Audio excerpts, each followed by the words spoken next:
Aguero sizzles, Jose fizzles, and there's an absolute cracker at the bridge.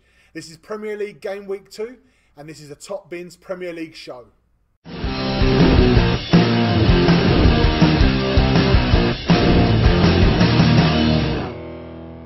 I'm Mike, he's Dave, and this is the Top Bins Premier League show. We've got an absolute cracker of a Premier League weekend to review. Premier League is back for this second week. Let's get straight into it. Dave, we're going to the Amex first. Brighton United. I'm going to put it out there. I called a result last week. I said Brighton would upset them and maybe get a draw. Didn't quite predict what happened though. I don't think anyone could. No. We called the first episode Roasting Mourinho. We could have called this part 2. Yeah. Shocking display. Yeah, it was. I mean, the two centre-backs, lots been said about them since the game, but Bay and Lindelof had an absolute mare, didn't they? They did, and oddly, although he wanted to bring another one in, he brought both of them in. Yeah. So these are guys he wanted to do the job. They're his defenders. They did not do the job. And Pogba and Fred in the midfield. I mean, you could call out anyone in that United team, to be honest. No one had a great game. But Pogba and Fred in that midfield, so ineffective. They were dominated by, again, like no discredit to Brighton. They did well in the game and played very well. Played out their skins, but that is not the kind of world-class midfield that should be dominating Pogba and Fred there. No, not at all. And worrying to see Pogba's comments for a second week running, and this time he wasn't really up for it and saying, I need to be up for these games. Of course you should be. It's the second game of the season. Yep. You should always be up for a Premier League fixture, regardless of the fact that you're getting paid as much as he is. Yeah. Let's talk about Brighton quickly. Lovely little finish from Glenn Murray for their first goal. Well, for a 115-year-old striker, he's doing pretty well. He seems like he's been around for about 40 years. Well, I think actually he is 35, isn't he? I mean, that's not young for a Premier League striker. He made those centre-backs look silly. Classy finish, though, as well. Very good ball, finish. Lovely ball from Bong, I think it was, across the box. And you're thinking, because De Gea, the way he set his body up there, he's thinking he's just going to side-foot it and try and either go near post or down the middle of the goal, because he's not really got much. But the way he's just flicked it, let it roll off his boot, off his laces, and into the corner, lovely finish. It was beautiful. And De Gea questions already about how up for it he is. I mean, he's... Penalty? Penalty, did he look... He could have saved that, couldn't he? Could have saved that, and he does save those. And the thing is, you get a leg to that, a strong leg to it, you got to think that you should be keeping that out. It shouldn't be going in. And you could see Gross, after the penalty, looked like the most relieved man in that stadium. Because it was, I tell you what, it was not a good penalty. And De Gea got a big leg to it, should have saved it. Yeah. Look, half-time I thought, okay, United have been piss poor. But they're going to come out firing in the second half. They'll get one back early and then game on. Yeah. But it just didn't happen. And I mean, 3-2, it flatters United. They did not deserve to be one goal adrift. The body language, Dave, that's what would worry you if you were a United fan, is that body language. When they were 3-1 down, they did not look like they were going to realistically get back into that game. The way that they looked, the way they portrayed themselves in that game, their shoulders were slumped, and they looked kind of... They looked like defeated. They looked like they were done at that point. And that has got to be the most worrying thing, that Mourinho could not fire them up coming out into that second half to really have a good crack at them. Second half really didn't do a lot. No, it was an average second half by both teams, really. I mean, clearly Chris Hughton had said, job done, boys, sit back and defend it. And they did. But, yeah, really disappointing second half from United. Really disappointing game from United. And interesting that Jose is now coming out and saying, I'm not going to single out players after spending an entire summer singling out players. And you've got to think that those players' confidence now from doing all that, it seems shot. Yeah. You look at Bay, you look at Lindelof, he's going on about how he doesn't have any good centre-backs and he wants to buy centre-backs. Where is their head at right now, considering their gaffer for the last few months has been pretty much digging them out without actually saying their names? He's been digging them out. Yeah, absolutely. And the only player in that team that looked to have any confidence on the weekend was Luke Shaw. Yeah. Disappointing. Let's move on. We've roasted Mourinho for a second week running. Let's move on. We'll let you go for this week. That's enough, I think. Please don't make it part 3, buddy. All right, Chelsea-Arsenal. That was a big game on the fixture list at the weekend. When you looked at the fixtures, that was the one that caught the eye. And it was a cracker. It was actually, for the neutral, it was a very good game. It was odd because it was a really good game and it was really engrossing, but it wasn't technically amazing by either team. No. But I think they both played at a similar level, which made it a great affair. Defensively, both those teams are shocking, aren't they? For top teams that expect to be finishing in the top 4, defensively, they're awful. I think David Luiz is just a joke. He is. And the Arsenal backline and the whole four of them not looking great. And what were they doing? That Arsenal front line, the back line, the defence, they were playing such a high defensive line and leaving so much space. And the thing is, Dave, when you play that high line, you need to put pressure on the ball. Absolutely. You have to stop playmakers, people who have got good quality, people like Willian, people like Pedro, people like Hazard, although he didn't start when he came on. You have to put pressure on the ball to stop them finding that space, because there's acres there. But they didn't do either. They played a high line and they didn't put pressure on, and they suffered. Morata's goal, the whole half he ran into, and even then he had a lot of work to do, and it was too easy. Absolutely, and I mean that'll do him a world of good, right? Oh, I mean he's massive, a man under pressure, and what a big goal for him, and it'll be interesting to see whether that kicks him into gear. But Chelsea started with a hiss and a roar, and then they just sat back. They did. They thought 2 would be enough, and then the space that Arsenal were finding in the flanks, unbelievable. They were just left and right, crossing in with ease. I was checking my TV, though, because I thought there was a replay of the same thing going on over and over again. It literally was balls from the centre, down the flanks, cut it back to the penalty spot, and, in most cases, miss an open fucking goal. It was, Aubameyang, Mkhitaryan, got to be looking at themselves, aren't they? Aubameyang, 7 yards, basically no keeper, no excuse. No. He should be putting that away. He's a top-class striker as well. He should not. They are not difficult chances. No. He should be burying it. He had another chance as well that rolled across from the other side. I think Iwobi crossed it over to him, and he hit it. It hit his right foot and scuffed off his left and rolled off wide.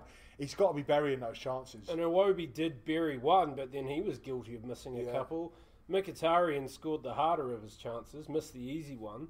It was just odd. It was really, really odd. And look, Arsenal could have won that game easily. They Absolutely. had enough clear-cut chances to walk away with all 3 points. They'd be very disappointed to not win that game. I was particularly interested in seeing, and we called this out a little bit last week again. We saw Conte in a lot further forward position, a lot more attacking position. And again, this has got to be the introduction of Jorginho. Has got to be this is something that Sarri's brought in, where he's seen that he knows Jorginho really well. He knows he plays that defensive midfield role really, really well. And he's saying to Conte now, I still want you to break up play. I still want you getting back and forward, which he's got the energy to do.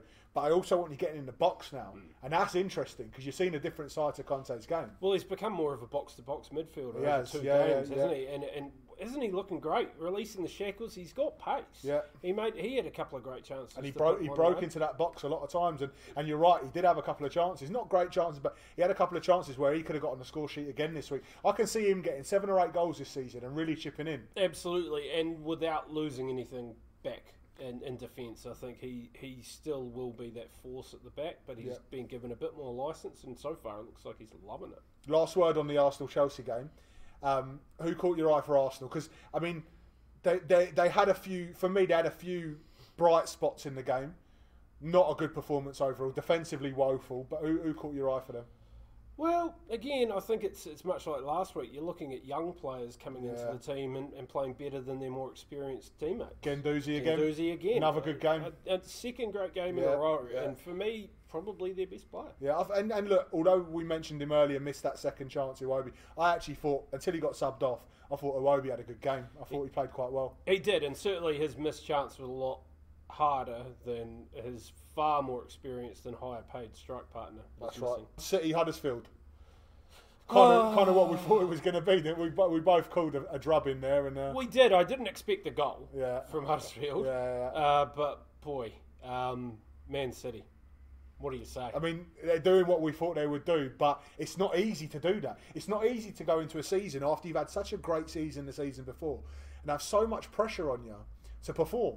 And they're on hiding to nothing, really, because if they don't perform, people are going to call them out for it. And if they perform, people are going to expect them to perform. So they're doing exactly what people expect, but they're doing it in such style. It feels weird to be surprised by them doing what I thought they'd do. Yeah, exactly. And I guess what's surprising me with them already is how fluid they are. Yeah, they are. A lot of players that played in the World Cup, a couple of players out injured. Obviously, since we last talked, KDB's out for 3 months. 3 months now, yeah. And you look at it and you think that's not much of a loss right now, is it? That's right. Players on fire in that game. Absolute quality performances from a couple of players for me. Benjamin Mendy. Again. Absolute stonker. Energy, boundless energy. But not only the energy, he puts in absolute top quality when he gets in the positions. The crosses, the incisive runs and passes he makes, he was absolute top draw. He said today that he prefers to assist than to score. There you go. And I mean, that's great, right? That you've got guys that are natural finishers. You don't want him spurning chances because he can finish, but he's not a great finisher. He can defend as well. He can defend, and that was maybe the part that I was most impressed with this week was the few chances Huddersfield did get against him. He just shut down. And we can't talk about the City performance without talking about the main man. Wow, Sergio did the business, didn't he? Well, he's fantasy gold, isn't he? Mate. And I know you've captained him in your fantasy team this week. Very pleased. He had a great game. He looked amazing. He looked fit. He looked sharp. He looked sharp. He did really look sharp, didn't he? He could have scored 6. Oh, mate, you've got to be worried when you're looking at your fixture list, and if you've got City to come up with him in that kind of form, you've got to be worried because there's so many dangerous players in that team. You can't take your eye off the ball, and then Aguero's just going to hit you with so many top quality finishes like that. I think was it the third, the hat trick goal, the ball from Mendy, the little outside to the foot to put it in the corner. That's absolute top quality stuff. And he just scores every kind of goal. Yeah. I mean, what do you want in a striker that he doesn't give you? Yeah, no, he was absolute top quality, Dave. And a little mention for David Silva in there. Absolute perler. That was a fizzy banger into the top corner. That free kick. 250th Premier League game, I think it was for him. Troubled season last year was what was going on off the pitch with his child. And I know the documentary that's just come out, the series, there's a lot of mention of that. The guys wanted to play for him. I mean, they clearly love the guy. He's really loved at the club. Awesome to see him do that. I think he's such a great player. And aside from the goal, he had a fantastic game as well. He's just a little magician. Picks those pockets beautifully, finds a space. He's got such a great mind for the game. He knows where everything is at. Before he gets the ball, he takes a picture, he sees where things are at, and then he doesn't have to look. He just finds players. He's such a good player. And players like him just make it seem so easy and make it seem like they've got so much time. And they don't. He just makes it look effortless. Yeah, I don't know. If you've played Sunday League football, you haven't got time at that level. To play Premier League football and find the time and the pockets of space that he does, absolutely world-class player. All right, last word on that game. Huddersfield, I do fear for them, but at the same time, they've had a rough start, haven't they? Chelsea and City, rough start. And I think, it's a bit harsh to judge them on that. They've had 2 games. I think it's a bit harsh to judge anyone on the start to the season to a certain extent. They've really struggled against 2 really quality teams. How they fare against the mid-table and the low table is going to define their season, and they're really going to have to use this as motivation. Mate, it's early in the season, but if there ever was a proverbial 6-pointer, it's this weekend. Huddersfield and Cardiff, massive. We'll preview it in our preview show later on in the week, but absolutely massive game. Massive game. How this could define Wagner's managerial career at Huddersfield. He's not been under this type of early pressure before. He was certainly under a lot of pressure at the end of last season. They came away with it. But boy, he's really under the pump straight away, and you do wonder how much faith they will keep with him, because the Premier League money is a lot. It's a ruthless business, mate. Sure is. Let's get on to some of the other games. Palace this morning. Well, Palace Liverpool. I picked it 2-0. Yeah. It was exactly how I thought it would be. I thought they'd sit back and defend in banks. We were chatting during the game. It's exactly what you said. Very old school football from Woy. Exactly what you'd think he'd put out. Try and catch us on the break. I thought Van Dijk was incredible. He was immense, wasn't he? A fabulous game. One of his better games for not doing anything particularly outstanding. Just did everything that he was called to do. Commanded the back line as well. Every time it cuts to him, what I'm really interested to see, and it's what you haven't seen from a lot of Liverpool defenders previously, is when it cut to him, a lot of the time, he was talking.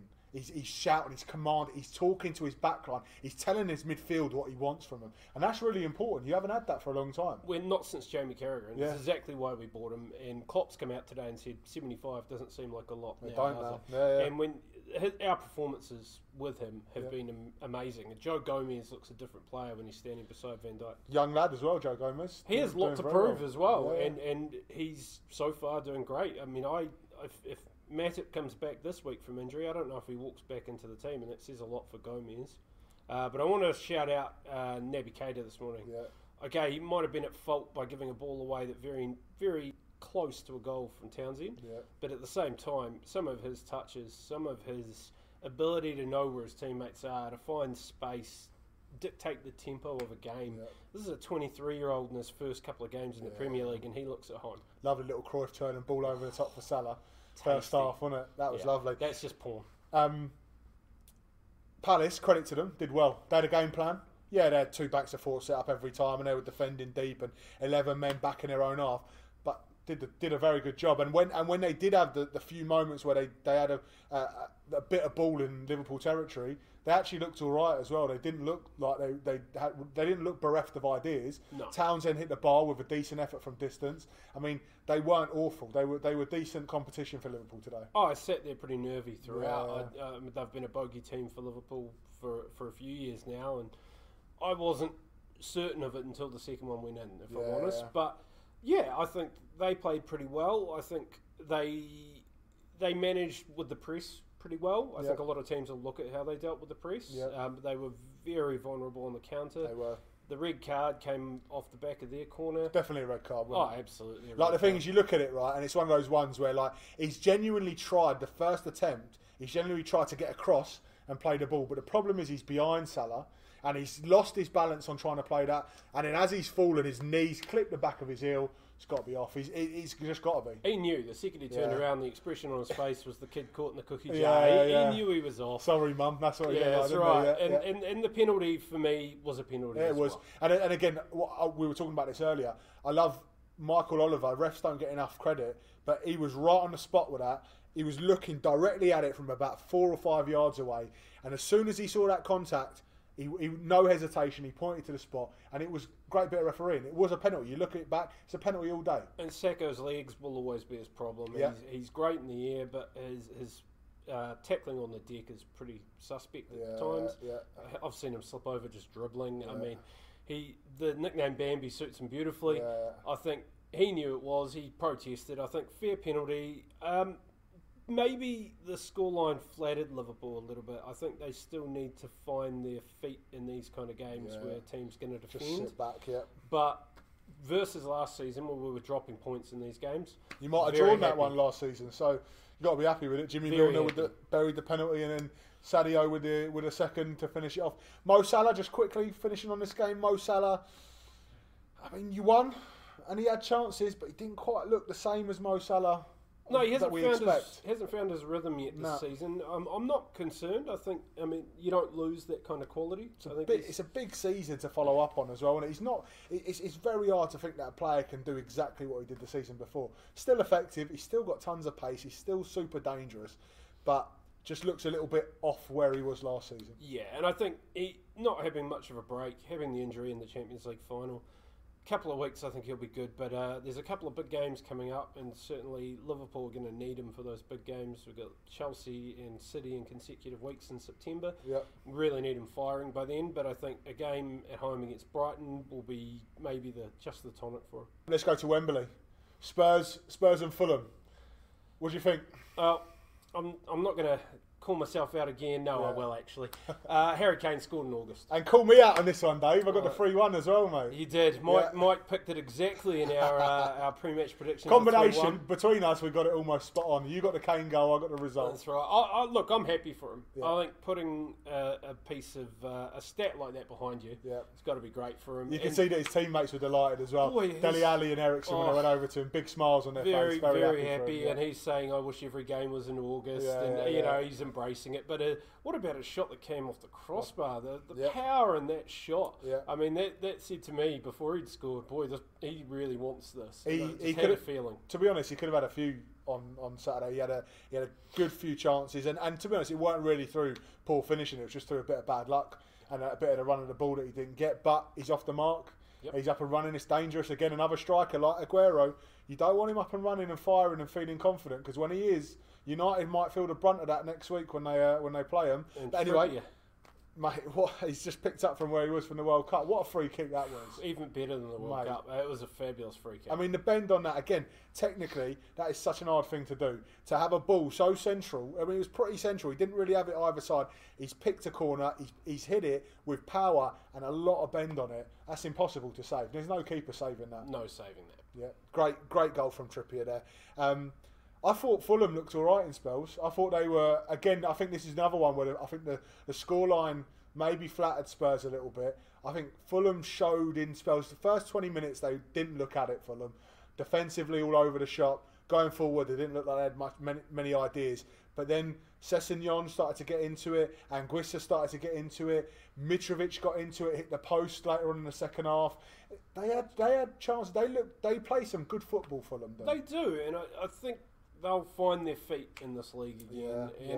And Sessegnon looked to start to show a bit of what he's got. A little bit. And I think they'll come right. Yeah. But they've not had not the hardest start in the world, but not the easiest either. So it'll be interesting. I think the home form's going to be so important for them. I tell you, I think it's going to be important for them, and much like we talked about James Maddison for Leicester, Kearney for Fulham. He's another one of those players. He's a very nice, technically gifted player. Gets in those pockets, in those spaces that defenders don't pick up, midfielders don't really want to drop in and go and get either. He's a very good player. He's got a good shot on him from distance. We saw a couple of shots against Spurs. I think he's going to be a very important player for them to link it all up, because they've got Mitrovic, they've got Sessegnon, they've got the ability, they've got some tools going forward that they can use to really trouble some teams, but they need some of the glue to stick it together. A Silva, a player like that who's just going to sit there in the pockets, stretch defences and find those players. And Kearney looked the business against Spurs. He really did. He had a good game. He did. Burnley Watford didn't look like a great one on paper before the game, but decent game, and Watford played well. Watford played well. I thought their game management was a highlight for me. It was theirs to lose in the sense that they just controlled the tempo. They dictated how it was going to run. And Burnley, I mean, they did well in Europe. Yeah. That was great to see. Yeah, fair play to them. Well played, but at the same time, I think it's going to be really interesting to see how they manage that much football. Are they going to be one of these teams that suffers for the fact that they've qualified for Europe and that they're not quite qualified yet? But are they going to be a team that are going to be, their squad is not deep enough to stretch them out over 60 or 65 games in a season? Well, I sit there, if I was a Burnley fan, I'd be really torn about whether you want Europe. You want Europe, of course you want Europe, but at what price? Yeah. And I think again, they have got a couple of decent strikers, but it's looking worrying for them because there's no goals coming from them at the moment. No, Chris Wood's going to have to up his game. Yeah, Tarkowski got the goal for them at the weekend. They're not looking fluid going forward, and that's going to be a big problem, because if they're going to concede at home like they did against Watford, they're going to have problems there if they're not going to score the goals. You could see a relegation battle on the cards for them if they end up, the season continues on that pattern. Absolutely, and home form was important for them last season with their great position, and they really need to make sure home form is good again. Andre Gray? Yeah, tidy. Lovely goal as well, lovely wasn't it? Goal. Now, I don't know if he means that finish. It's a very hard one. When I've watched the replay 15, 16 times to see, he hit it so strangely. He's thrown his leg at it such an odd way that I don't know if he's meant it or he's not, but the build-up before it was absolutely beautiful. Definitely. Lovely stuff, and Watford fans will be absolutely buzzing to see a link-up between two proper strikers, Deeney and Gray, like that. And there'll be lots of encouragement for them to take away from that game, just like the first game. Deeney was back to his sort of string pulling best. Yeah, he was, wasn't he? And it's weird to see a guy up front pull the strings as much as he does. Yeah. But he's so important to them, and I think him and Decore will determine how they go this season. Yeah, Decore, shout out to him, lovely little through ball for Deeney's goal. That pass Very hard to do. Another very technically difficult skill, and he's put that right on the plate for Deeney. Deeney with a lovely finish outside of the boot. So, yeah, good result for Watford, that. Leicester and Wolves. Wow. I expected a lot more from this game, to be honest. Yeah, and I did, look, to be honest, you watch the game back, and actually, Wolves are unlucky. I thought they were decent. They put in a really good shift. They played very well, and they got unlucky. That first goal was very unlucky. It was very unlucky. And I thought Wolves played pretty well again. I think Leicester are always going to be a tough team to play, and I think Wolves in their first season back in the Premier League found that pretty much straight away. Yeah. I thought I thought Leicester played maybe the scoreline flattered them a touch, but I thought they did play pretty well. Yeah, Leicester did create stuff, and again, like we talked about earlier, James Maddison, he's starting to warm into that role. Yeah, a little deflection on his goal, but I thought he had a great game. I thought, again, he's hungry to get in those spaces where defenders really find it uncomfortable to defend, and he's bringing in other players in the team, and that's really important for Leicester because they haven't got Mahrez this season. They're going to need that person to take responsibility, drop off and say, I want the ball. Give me the ball. I'll take it and I'll make something happen. That's right. He did that in that game. He looks at home, doesn't he? He does. I think we said that last week, but he's making every post a winner. He's gone out in his first game, had a great first Premier League game. He's gone out in his second, scored his first Premier League goal. Yep. I mean, he must just be walking on. Oh, mate, he must be fizzing. The interview afterwards, they were trying to talk about dubious goal panel and taking it off him. He was having none of that, mate. It was definitely his goal. Other talking point in that game, Jamie Vardy. I'm baffled. I'm absolutely baffled at what he was doing and why he did it. I mean, it's a red card all day, isn't it? Oh, all day. Yeah. It's so aggressive. What's he doing? You can watch in the replay. You can actually see the red mist descend. Yeah. He loses that first ball. Yeah. And he just goes in for that second. I'm going to win this ball. If that means snapping your leg, I'll do it. And he tried. And look, he has got the ball first, but he's gone straight through and landed around about the knee. Yeah. I mean, he cannot argue with that red card. No. I mean, he's going to be missing 3 games now. He's got to be thinking, but he's a good player, Vardy. On his day when he's feeling it and he's in the mood, he's a very good player. But that has put his team right in the shit because they need a talisman like Vardy to be playing week in, week out. And for him to be suspended now for 3 games, it's going to be a big miss for them. I think so, and I think you put it right. He's let his team down. He really has, and I think he would have gone in pretty sheepish after that, and I think the manager would have given him a pretty severe dressing down. Yeah, I reckon as well. Although I wouldn't want to give Jamie Vardy a dressing down. He'd probably nut your back. Well, that's true. That's right. I value my knees. I want to keep them intact. Yeah. West Ham, Bournemouth.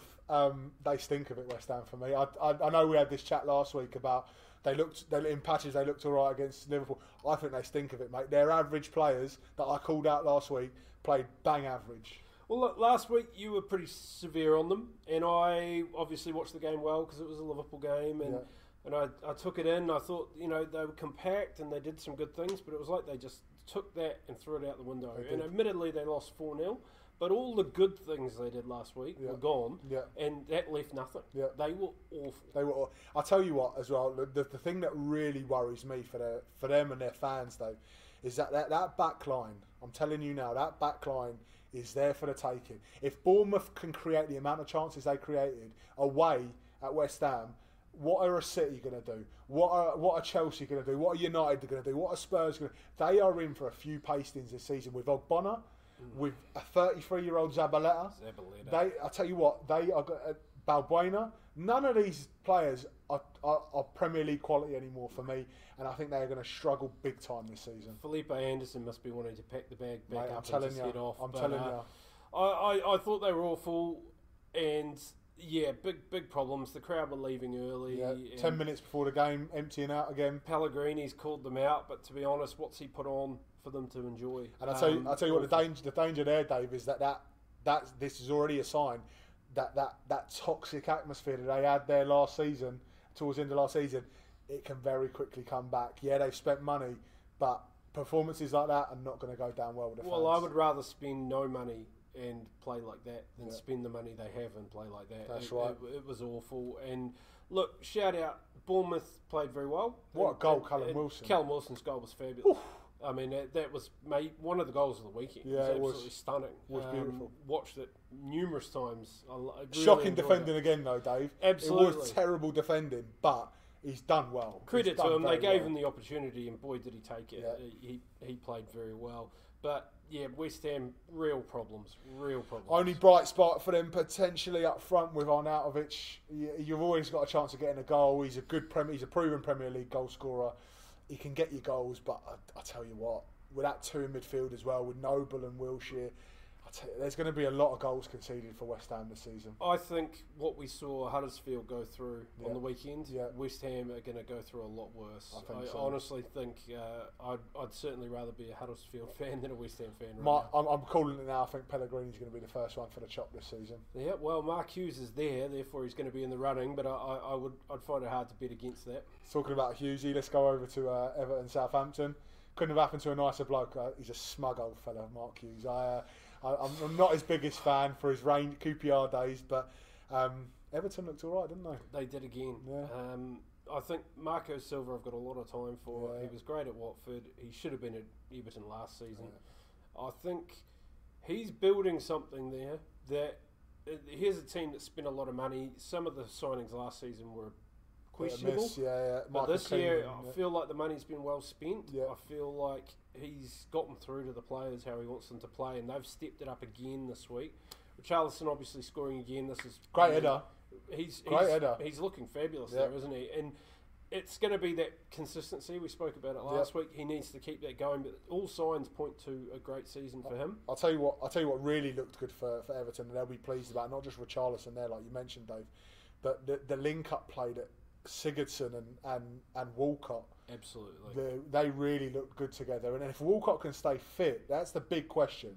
If he can stay fit, that's a dangerous midfield unit they've got. Well, it says a lot about the tactics last season because those guys were there. Yeah. And they looked awful. And everyone was saying, oh, you've got too many star players and no one that's willing to play the team game. Well, those two are playing a great team game right now. Yeah. Pulling the strings, making things happen.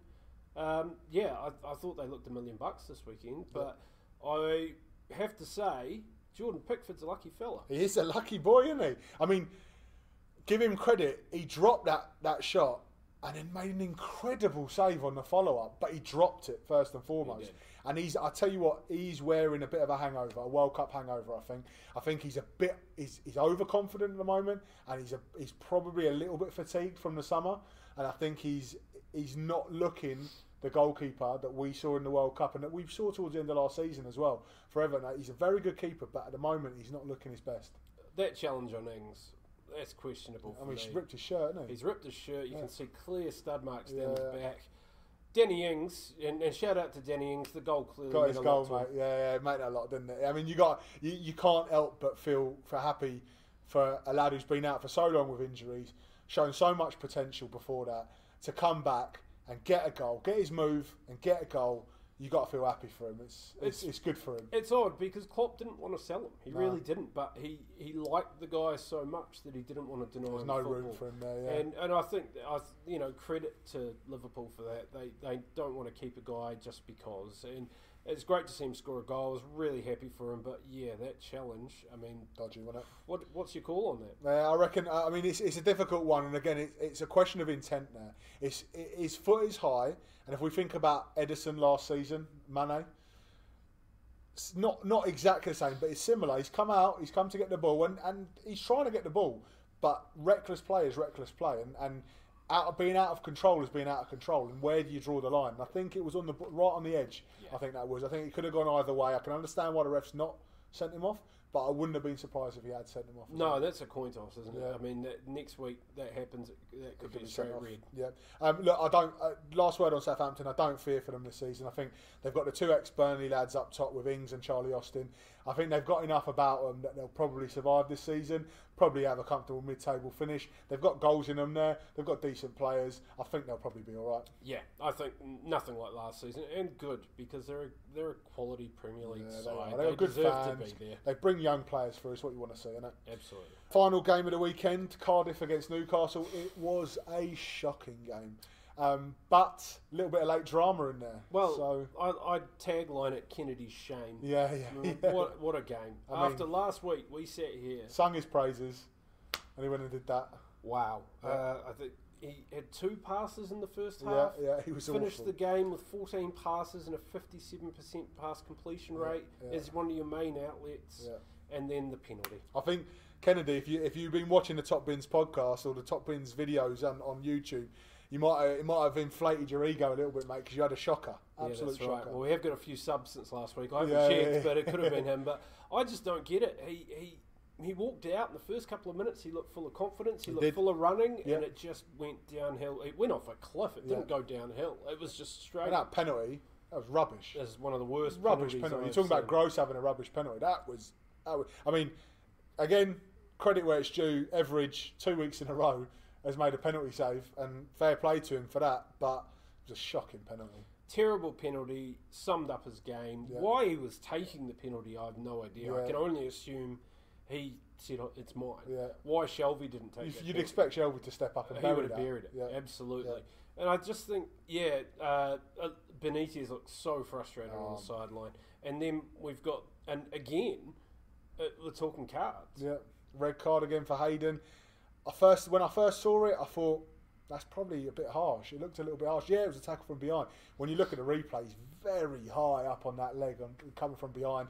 Again, studs up, high leg, in from behind. That combination's going to get you sent off. Ticking all the boxes for a red card. And he looked like a lad who expected it. He didn't look like shocked when he got sent off.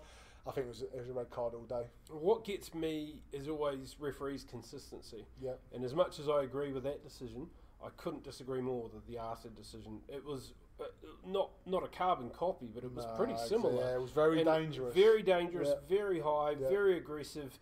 Even his reaction as he got off the deck was just anger and chucking the arms out there. You think, how's that not gone off? And this is what I said last week, Dave, about the consistency with refs. You don't mind them making the calls and making the calls by the book, but you want to see it consistently given, and that Arthur decision wasn't consistent with the other. So. Well, even week to week you want that, but in the same game. That's right, same ref, that's right. And one other thing, finishing on a lighter note, I was on Matt Ritchie watch, making sure that he was all right and that his state of mind was okay, and I saw him get subbed, shook Rafa's hand, and sat calmly and quietly on the bench afterwards. So he looks like he's taken on a bit of feedback. Well, Rafa's not one to have big relationships with his players. I've read a lot of ex-Liverpool players' books that have talked about their time under Rafa. Quite hands-off. Very hands-off. Very all about the tactics, not about the person. Yeah. You sort yourself out as a person. But I feel like, based on what we saw from that video last week, he would have had a talking to. And he certainly seemed a little bit better, but he didn't look happy. Yeah. All right, well, that wraps up the Premier League review from game week 2. It's been another cracking week of Premier League action. We've seen goals, we've seen red cards, we've seen own goals, we've seen controversial decisions, the lot. We've loved it. So if you've loved our video, give us a like, give us a subscribe, follow us on Facebook. It's facebook.com/TopBinsFantasy, and on Twitter as well, we're TopBinsFootball. So go over to those platforms and give us a like if you like our content. We'll be coming to you with more content this week. We'll be giving another Fantasy Premier League review. So one of our managers from our Top Bins Fantasy League will be... actually, I think that's you this week. Yeah, you really don't want to miss that. Yeah, I think we're calling out one of our own this week with Dave. He's had a bit of a shocker, so make sure you tune in for that one. And as always, we're going to have the preview of this weekend's games in the Premier League as well. We'll look at what we called out last week for scores and what we think the scores are going to be this weekend. So stay tuned for more content. Give us likes, give us subscribes, and spread the word with your friends. Thanks very much. I say, what like they told like they know.